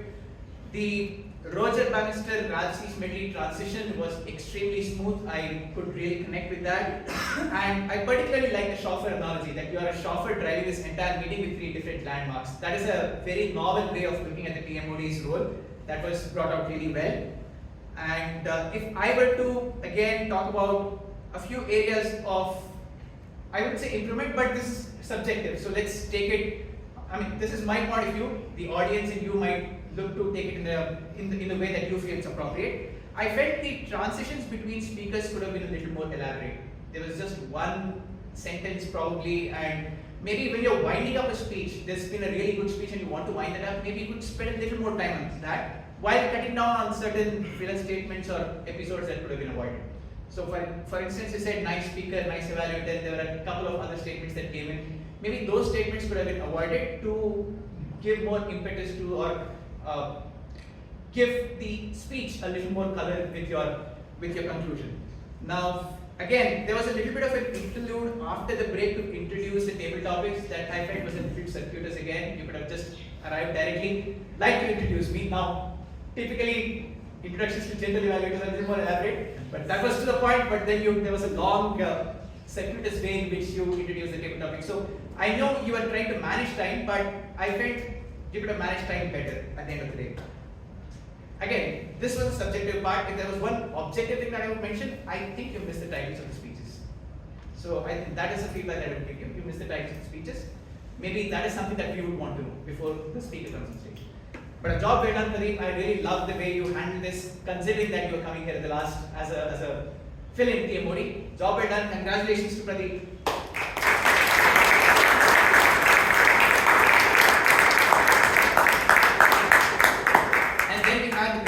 Session. The first speech, Toastmaster Goutam, being evaluated by Toastmaster Tirumalesh.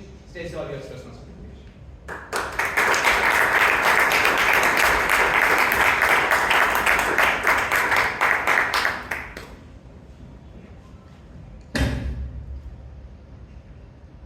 Good evening, Toastmasters and guests. And especially the target speaker, Goutam.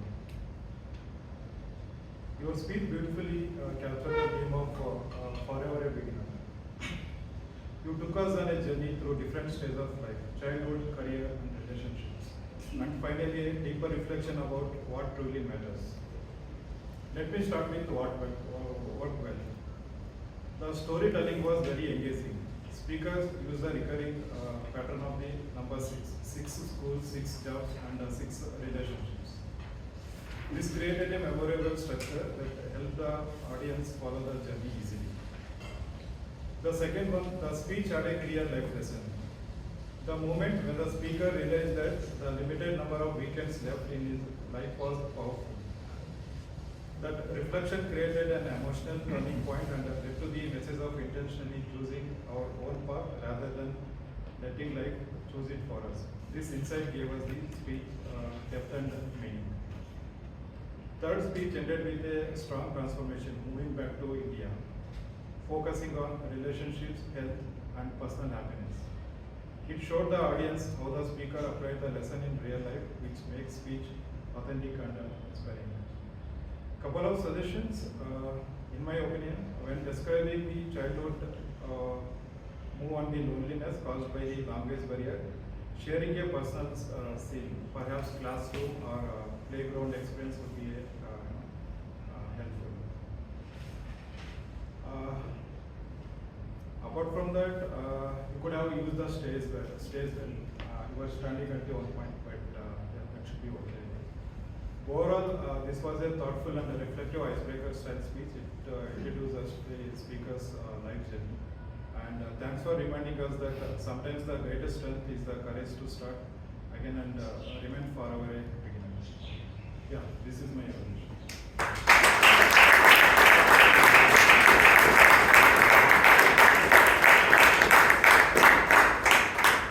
Thanks a lot for that, Toastmaster Tirumalesh. I think it was a very powerful number. Right? We might have 2,000 weekends left. I think that struck a real chord with me, Toastmaster Goutam. Thanks a lot for sharing that with us, and congratulations on starting your journey as a Toastmaster. Moving on, we had Toastmaster Nitesh being evaluated by Toastmaster Richard.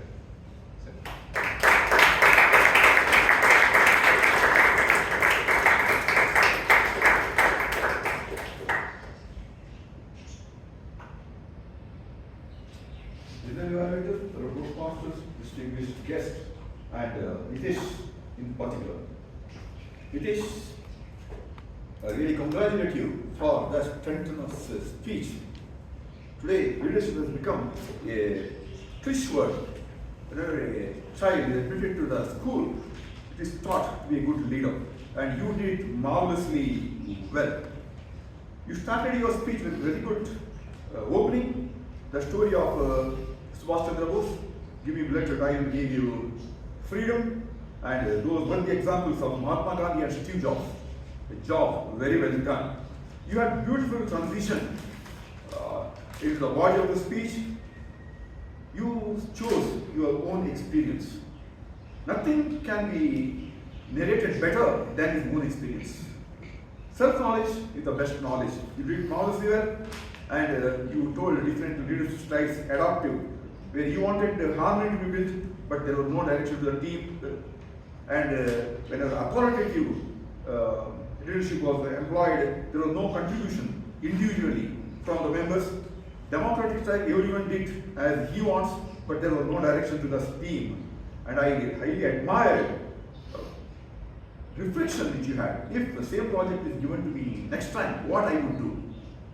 And you told that you would employ coaching style of leadership. A big applause to Nitish for this insight. And you had a very powerful conclusion. Best leadership is which suits to the moment, which is situational. I really appreciated that. But only thing is, what you could have done better was the project stipulates that you should tell your leadership style. You told different leadership styles, but you didn't tell which is your own leadership style. Nevertheless, a great attempt, and we would like to hear more such speeches from Nitesh. We give an applause to Nitesh.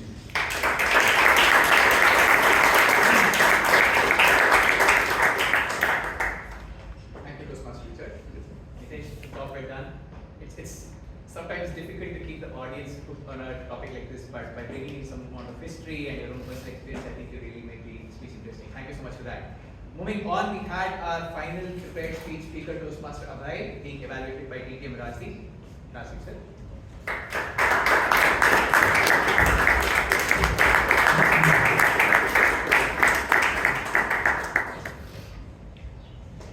Fellow Toastmasters, General Evaluator, and Abhay, Kothari, our speaker in particular. Today you took us for a wonderful journey to explore your humorous style of speaking. What did you do really well? Three aspects which I thought you did really well. One was the demonstration. There's a beautiful saying in teaching that if you tell them, they forget, but if you show them, they remember for a lifetime. And you showed us everything, right from the cards to the first phone which you had to those small SMS messages. Everything was demonstrated beautifully. I thought that was really good. The second thing which I loved about your speech was the commonness and the conversational style. Everything was commonplace, everything which we know, we've experienced it over a period of time, right from the time of the STD days, those who have lived long enough, all those aspects about your SMS, all those aspects about the WhatsApp messages, what's happening in a common life, it was very told in a very commonsensical and very, very conversational manner. And the third thing which I thought was your humorous style was your subtle satirical style. You have a satire for everything.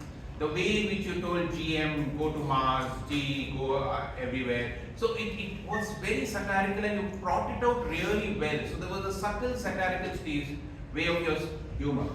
Now what could you have done better? There are two aspects which I think you could have done better. One, personalize the humor and make it self-deprecating. There is a beautiful saying which goes, there is no humor in you without you in humor. You could have made it beautifully with you in the humor itself. You could have said, when we used to call up my aunt 50 to 70 rupees a call, my confused Manwani father used to say, keep it fast, Abhay, you stupid fellow, why are you keeping it talking so long? You could have always used that, I got that beautiful card from my girlfriend. It was written, Italy, I trust and love you. And after that, it was written, Bhaiya. Correct? Brother. So you could have personalized it and made it self-deprecating. In that way, you could have made it better. The second thing which I think you could have done much better is exaggerate. Any good speech for humor has to be exaggerated, and you could have exaggerated it. The only time I receive calls from people implication and say, hey, please, Abhay, you will take up TMOD. No. Okay, at least General Evaluator. No. Okay, at least Table Topic Master. Okay, at least Auxiliary. So exaggerate and make it so much that the person feel like laughing. But otherwise, for a beautiful, conversational and a brilliant job. Just a little bit of exaggeration, just adding a little bit of you in the humor would have made it beautiful. So please give Abhay a big round of applause. Fantastic.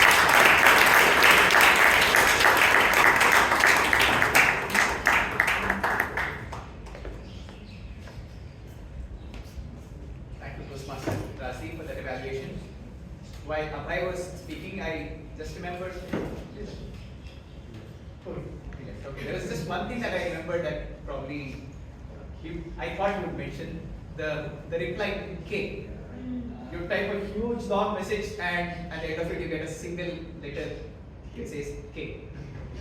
I used to be so annoyed by that. But yes, 3 amazing prepared speeches before we move into the table topics. And table topics master Muralidharan. Wonderful session today. Excellent choice of topics, and I must say I think it was very well handled by the speakers as well. You have an excellent stage presence and energy. You were really nicely dressed, and you had a nice roundup for all the speakers. And I'm sure, like I did, the audience enjoyed that as well. There's only one element of feedback that I have for you. You had a nice roundup, and after that, you would lapse into silence. You would say, Alok, that was a fantastic table topic, and then there would be silence. You would immediately get to the next topic. So there, I felt the flow was broken. Maybe potentially what you could do is that you could, while you're sitting here, you could decide the next speaker and the topic while you're sitting there. And once you come back on stage, look, that was an excellent speech, now we move on to the next speaker. So that there is no That is the only feedback that I had, because if I was looking at the phone, I would not even remember, okay, that you're on stage. So that is the only element of feedback that I have for you. Job well done, Toastmaster Muralidharan. Congratulations on taking up the table topics master program.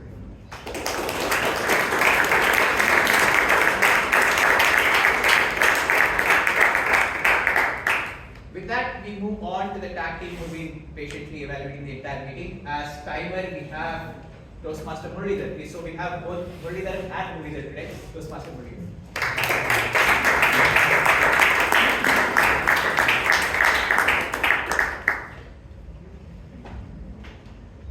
So, thanks for bringing me at the timer for today. And I'm doing it for the first time, so here and there could be some reading. So, today's introduction, Toastmaster Imtiaz has taken 3 minutes, 12 seconds. President Toastmaster Amrith has taken 11 minutes. TMOD in the beginning address has taken 8 minutes, 30 seconds. And then followed by the TAG introduction has overall together 11.5 minutes there. The general evaluator, Toastmaster Alok, in your general evaluation, so you have taken 7 minutes. So coming to the prepared speeches, Speaker 1, Toastmaster Goutam has taken 7 minutes, 4 seconds, and Speaker 2, Toastmaster Nitesh has taken exactly 7 minutes. Speaker 3, Toastmaster Abhay Kothari has taken 7 minutes, 30 seconds. Coming to the evaluators, feedback and the timing, Toastmaster Tirumalesh has taken 2 minutes. Toastmaster Rajendran sir has taken 2 minutes again, and Toastmaster Rajdeep sir has taken 2 minutes 30 seconds. Coming to the table topics, I will read out the names and the timing taken. Ganesh Pai, 1 minute 27 seconds. Suraj, 1 minute 5 seconds. Alan, 1 minute 24 seconds. Chandrasekhar, 1 minute 7 seconds. Vijayan sir, 1 minute 60 seconds. Govind, 1 minute 6 seconds. Gangadhar, 1 minute 18 seconds. Vishal, 1 minute 35 seconds. Robinson sir, 1 minute 30 seconds. Guru Prasad, 1 minute 30 seconds. Bharat Rao, 48 seconds. Ravi, 1 minute 28 seconds. And Naveen, 1 minute 25 seconds. Thank you.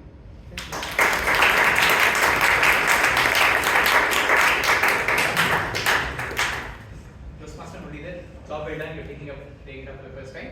A little bit of feedback, maybe for the detailed table topic times that you read out, you could say you can come and have a look at your time that you've taken the board. That would be done. And most importantly, you never mentioned the time the GE has taken. You're not yet finished, that's why.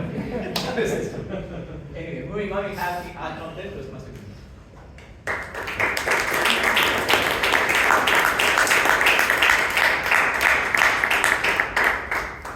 Good evening, everyone. Good evening. Coming to our counter report, I'll first go through members who did not use any filler word or any clutch word. DTM Vijay, DTM Gangadhar, and DTM Rajdeep. They didn't use any kind of clutch word and filler words. Those who use more than 7 or 6 filler words are Toastmaster Goutam, Toastmaster Ravi, Toastmaster Nitish, Toastmaster Tirumalesh, and Toastmaster Rajendran. Rest all use around 3 to 5 filler words. So, over to you.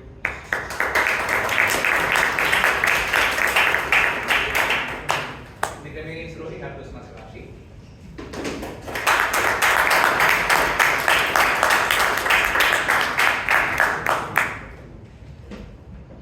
Happy evening. Happy evening.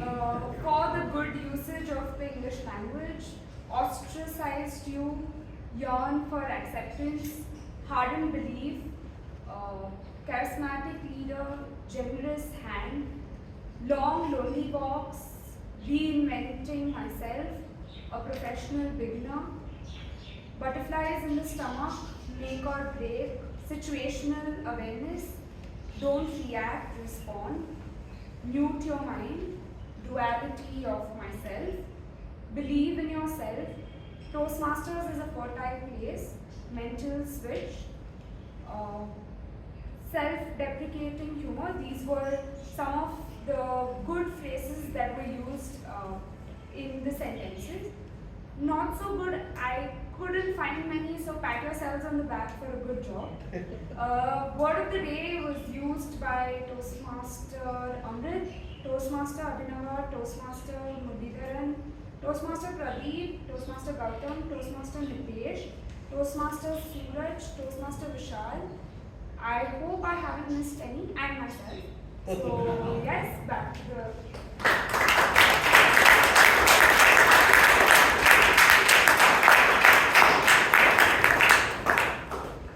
Okay, so the password for the evening to cast your votes is 1331. 1331 is the password.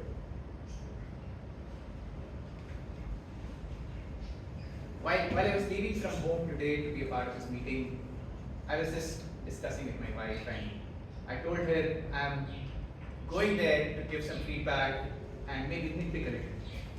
And she proudly said, okay, so you're going to do my job today at the meeting. Is it?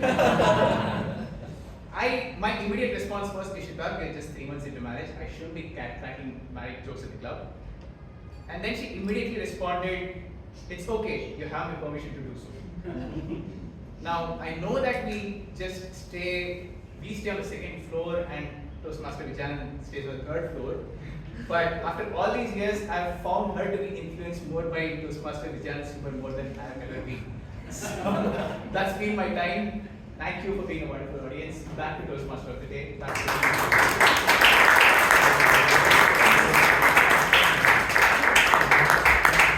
Ladies and gentlemen, that evaluation deserves a much bigger applause. Let's give it up.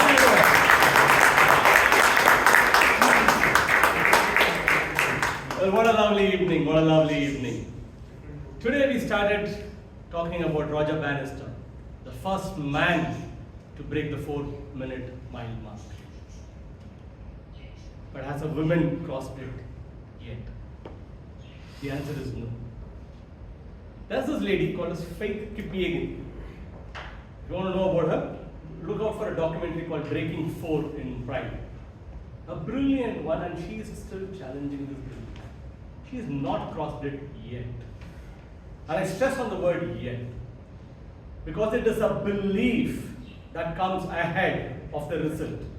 And if you have a barrier which is stopping you, believe that you will cross it somewhere soon. Work towards it, and very soon you will be on the other side of that barrier. And with that, let me yield the stage back to our charismatic president, Toastmaster Amrith.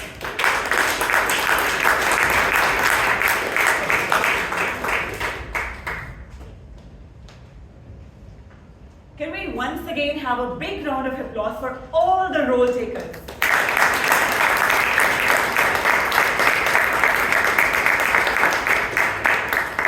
Before we announce the awards, I would quickly share a few announcements.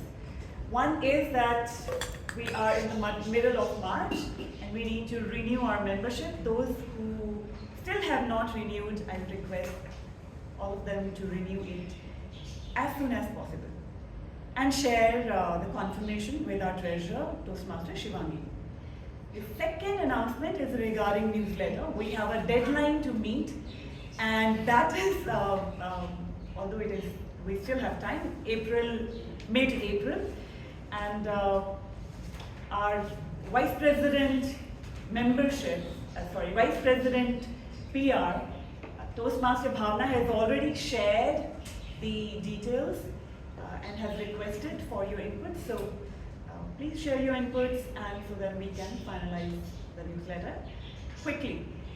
With that, we come to our awards segment, and let me call our best auxiliary role taker. Well, goes to our grammarian Toastmaster Rashi Palweka.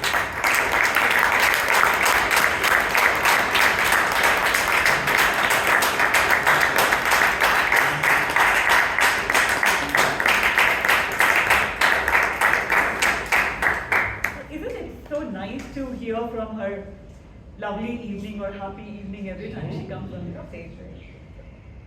Okay, the next award goes to our role taker, and for someone who is always crisp and to the point and love his evaluations, Toastmaster Alok Simha.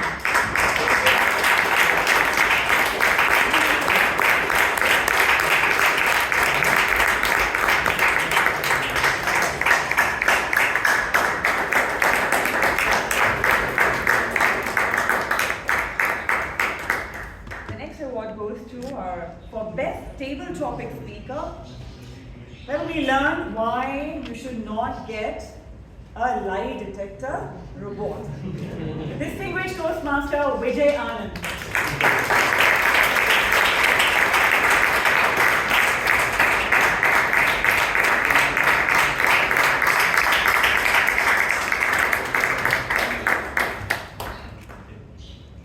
Best evaluator goes to someone who said that for humor you have to be in it. Distinguished Toastmaster Rajdeep Manwani.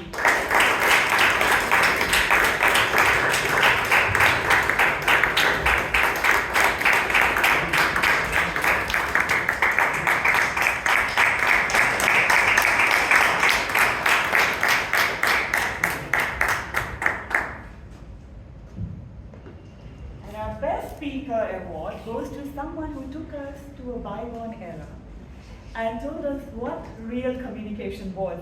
Toastmaster Abhay Kothari.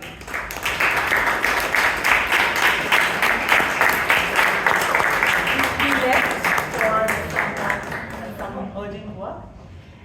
With that, we come to the end of our meeting. Thank you everyone for joining. It is such a pleasure. My heart fills with joy to see a lot of members joining the meeting. Thank you so much, and the guests. Thank you so much for joining us. I hope you had a great time. With that, close meeting number 1518.